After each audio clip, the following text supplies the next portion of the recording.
sun broke through the open curtains. The birds sang too, and they said, "This is a day to celebrate and savor the fruit you favor." So I said, okay then, what is the best way to taste the fresh flavors that make the basis of my say? So tell me about this event. This is all about dunking the brewers, and Beard Brau brewed a beer called a Dunkel, which is an ancient World War II style beer which we brewed from bread from Beerkary. Got it. And so what sort of flavours are you expecting to get from the Dunkel? Oh, Dunkel is a dark German lager, so you get a lot of strong malt characteristics, and because we use Ben's rye bread, it smells like toasted rye bread. It's great. And so all of the grains and the malts are actually sourced about 200 k's away from the brewery out in so it's all Australian made malts, all Australian made rye, all Australian made bread. So yeah, it's a very traditional Rheinzerbot but Australian beer. Got it. And as I understand it, you're going to be dunked in the next couple of minutes. Yeah, I'm number one off the traps, unfortunately. At least the water's clean. Yeah. And if you could replace the water with any beer possible, what beer would you fill it with? Oh, there's a good question. It wouldn't be my favourite beer because I'd want to drink it, and I wouldn't want to drink beer that I've just been dunked in. So it'd probably be something that would be nice and smelling, probably a nice Bossum beer, maybe something like an Orville. Orville, okay, all right. Nice aromas with that, nice and sticky afterwards. Need a hose down probably at the end of that. Heavy beer, you know. Welcome to Swallow any, you'd wander off falling over. Yeah, correct. Most of Beard Brau beers we're a traditional farmhouse brewing operation, so we do a lot of those style of beers, so very old traditional farmhouse Belgium style beers anyways comes out of the brewery, so that's where Tanya's and my passion really sit. Only for me 'cause of the fruit's delectable. I'm suggestible, I can't decide first who should be the first fruit I put on the inside of my tongue. It's all yummy, so what should I do? I might be mistaken here, but you did a collaboration with James Squire, didn't you? We did, yeah. So, the guys over there are also very supportive and enthusiastic about the scene in Brisbane, which is great.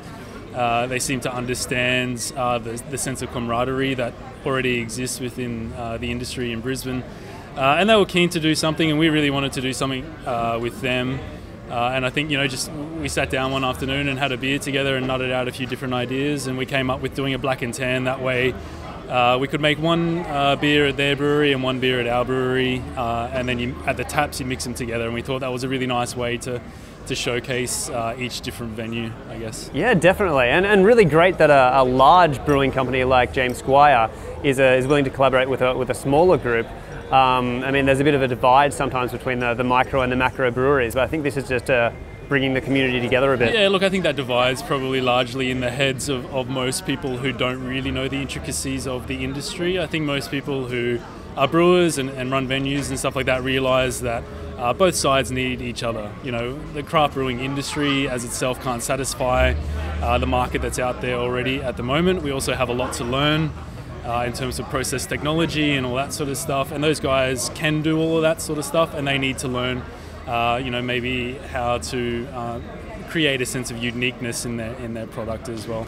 Now, if you could choose any beer to be dunked in, which beer would you choose? I'd have to be Hammerhead. It's just, it's so full of flavour, it's no compromise. I love it, it's great. I would love to just swim in it. I'll probably drink my way out. So if I had one choice, it'd have to be that. Yeah, got to be Hammerhead. Thank you. No worries. Tell me a little bit about the type of beers that you like to brew at Green Beacon. The type of beers we like to brew, flavours and beers for drinking. So we're all about crafting beers with character that are really flavoursome, but are also really sessionable. So one of our golden rules is if you can't have 2 or 3 pints of it, it doesn't make it into the range. So. Aha, got it. Yeah. And I've noticed as your availability has got better and better around Brisbane that you're kind of pioneering the tinny. Yeah. Look, I guess we were lucky because we had a choice between bottles and cans early on. When we first opened the brewery, we didn't do any packaging at all, so it was all just keg beer, all tap beer, and then some growls and squealers from the brewery. And what it meant was that when we came to choose what we wanted to do, we weren't already bottling. We got to choose which one we wanted from the very start. We weighed up the pros and cons, and we decided that cans was, for us, the better way to go. So, better for the product. We love to look at them. There's a lot of environmental, I guess, benefits of using cans, using aluminium. cheaper freight, less CO2 emissions from moving stuff around.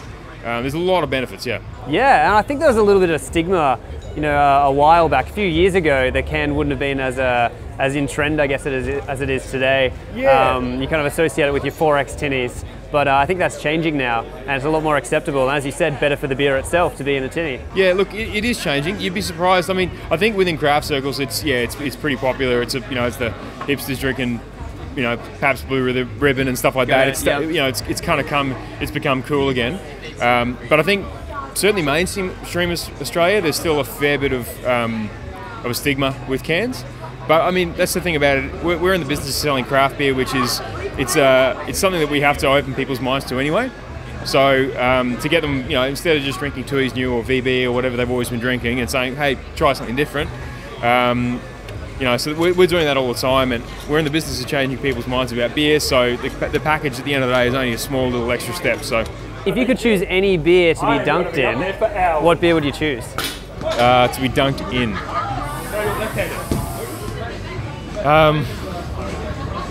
Look, I think it's got to be Saison DuPont. Saison DuPont, Yeah. nice. And why would you choose that one?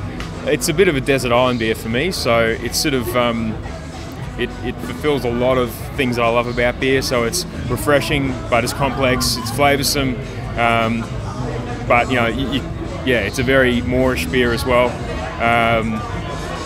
It's kind of it's a nice all rounder.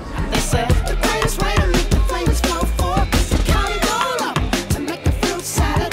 Baby, you can play with combinations, of course, but you count it all up to make the fruit salad. So I got to picking all the finger-licking plums and peaches. Each one in reach is delicious. Teach the leeches to reap the sweetness from nectarine blood. The nectar runs clean. A tangerine plucked or a huckleberry.